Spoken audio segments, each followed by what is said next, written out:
Olá, aventureiros! Desfilando hoje nessa reserva magnífica, tá?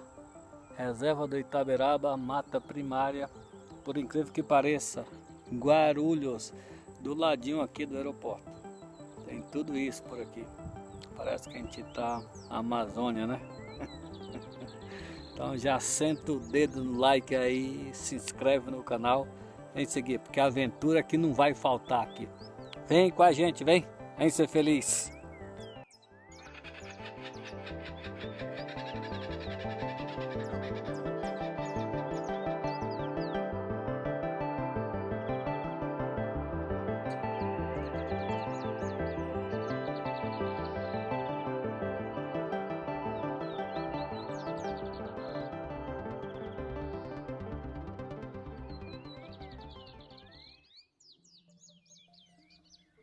Hoje é dia de falar um episódio específico aqui para o Grupo Escoteiro Chavante, tá?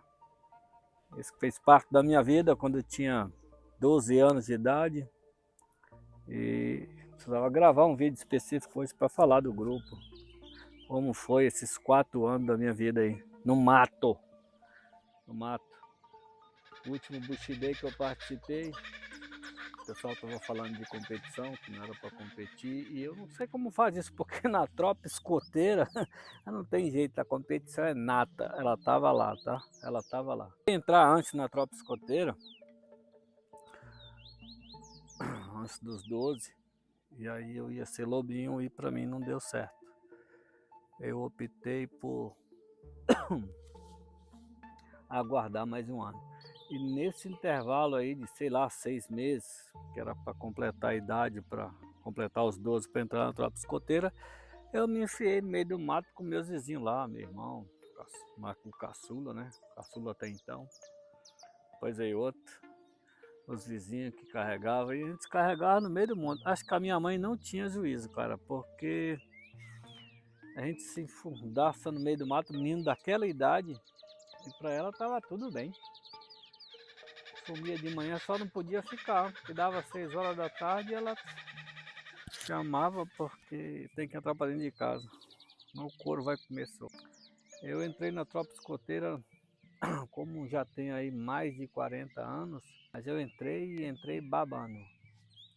E logo no começo, mesmo antes de fazer a promessa, eu fui voluntário, pelo que nascia na época, que era o Zé Gotinha, começou a nascer, acho que foi a primeira campanha nacional contra a paralisia infantil, isso aí foi em 1984.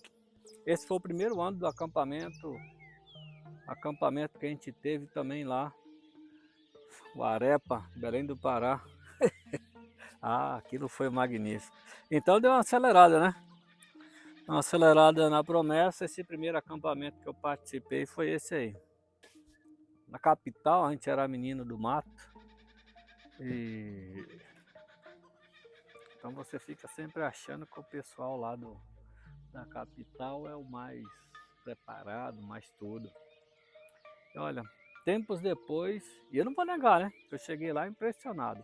Eles tinham um canto de guerra bonito, entendeu?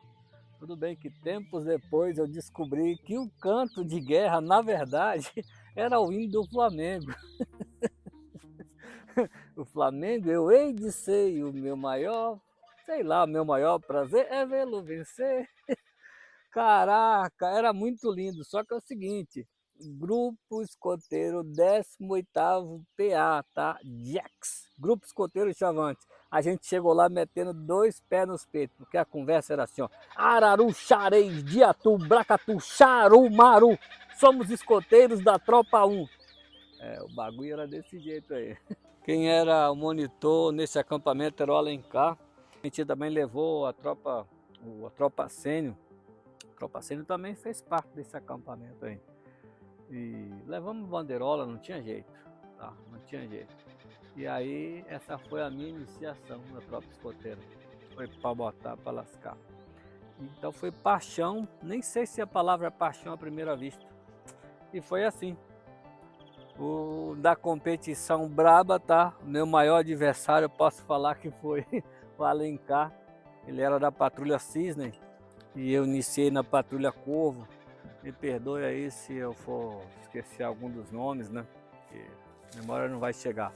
Patrulha Corvo Leonardo era monitor. Teve o Geraldinho, meu ídolo. Não sei se ele mora hoje em Tucumã, no Pará. Tem bastante gente que eu não lembro mais. Então, e depois daí eu parti descendo, porque foi forte. Depois que eu fiz a promessa, acho que mudou, né? Teve algumas alterações na promessa escoteira, nas leis escoteiras. Mas uma coisa é certa, que dizia mais ou menos assim: eu prometo pela minha honra, para com Deus. Eita, nossa, não é que eu vou lembrar mais? Prometo pela minha honra, cumprir com meus deveres para com Deus e a minha pátria, ajudar o próximo em toda e qualquer ocasião e obedecer às leis escoteiras. Era isso, a promessa era isso. Então, olha, isso me carrega até hoje. Até hoje, tá? Alguém se quebra na minha frente, eu não consigo dar a volta e ir embora. Para num busão, está no ônibus, parece um velho, olha o hectarismo aí. Eu tenho que levantar para sentar, mesmo que eu estivesse dormindo em pé. Isso fez tudo isso da tropa escoteira. E a rixa, ou como fala, a competição entre a Patrulha Corvo e a Patrulha Cisne ganhou forte nessa época. Felizmente ou infelizmente, foi doído, né? Mas foi uma guerrilha forte. Olha, e depois de um tempo, segunda classe, depois primeira classe, eu cheguei a presidente da Corte de Honra. Não sei se o Alencar ainda estava lá ou se ele tinha saído. E eu fui impeachmentado, tá?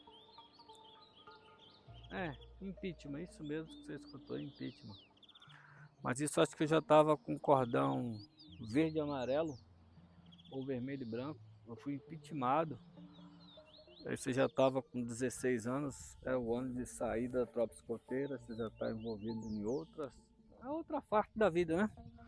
E essa outra parte, a tropa escoteira vai ficando para trás, você vai deixando de ser menina, entrando na fase adolescente, quer namorar e curtir outras coisas.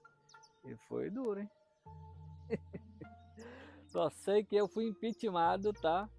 E para voltar, teve um último acampamento, participei de um Aresc também, e aí teve um último Arepa, e eu fui, como é que fala? Fui convocado, quer eu queira ou não, porque o Etelvino me chamou numa barraca, teve um acampamento no centro da cidade mesmo, da tropa escoteira, ele falou: Denis, eu te conheço bem, tem esse acampamento aí, você não vai perder, como é que fala? Não vai perder de ir, você vai querer ir. E de fato, eu tinha que ir de qualquer jeito. E aí ele me contou a má notícia. A questão é o seguinte: sobre as regras que a gente tinha, eu tinha perdido o cargo de monitor da Patrulha Corvo e eu tinha perdido o cargo de presidente da Corte de Honra. Perdeu o cargo. Acho que tinha que ter uma ou duas faltas sem justificativa, a terceira você era caçado desse jeito e eu fui caçado. E quem assumiu a Patrulha Corvo foi o Henrique, meu amigo Henrique. Eita porra, a primeira vez que eu escutei "Eu te amo de verdade" de um homem na vida veio do Henrique. E Henrique assumiu a Patrulha Corvo e eu fui como submonitor nesse acampamento aí. Fui submonitor. Tinha Marcinho, ou ele Márcio. Chegamos em Belém apavorando, bonito. Apavorando. O acampamento lá era num local que não tinha gramado. A gente acampava de barraca suspensa. Imaginou como chegou lá? E olha que tinha escoteira de Marabá, de Tucuruí, esse acampamento regional foi forte. Mas só deu o grupo escoteiro Chavante. A gente era forte, hein? Muito forte. Na volta eu assumi ainda, é verdade, eu tinha cordão vermelho e branco nessa época. Esse primeiro dia de acampamento lá deu uma chuva nervosa, alagou o acampamento tudo, formiga para todo lado, quase desertei. Essa é uma das vergonhas, a vergonha de uma cicatriz que eu tenho na vida. Aquele dia eu quase desertei.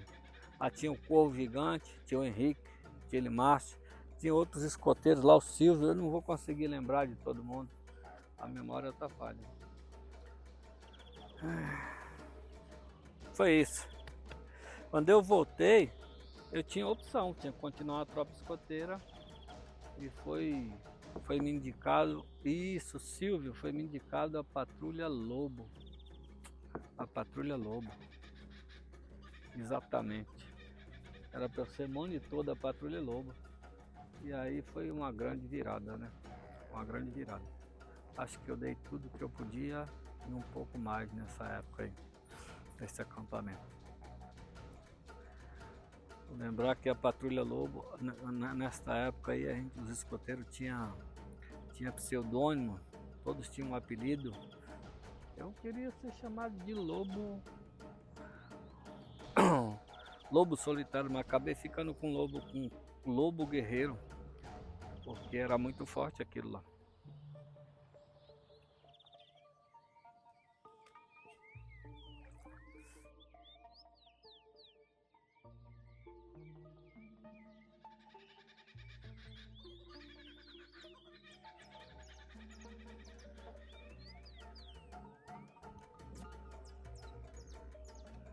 Então eu concluí a tropa escoteira, terminei na Patrulha Lobo.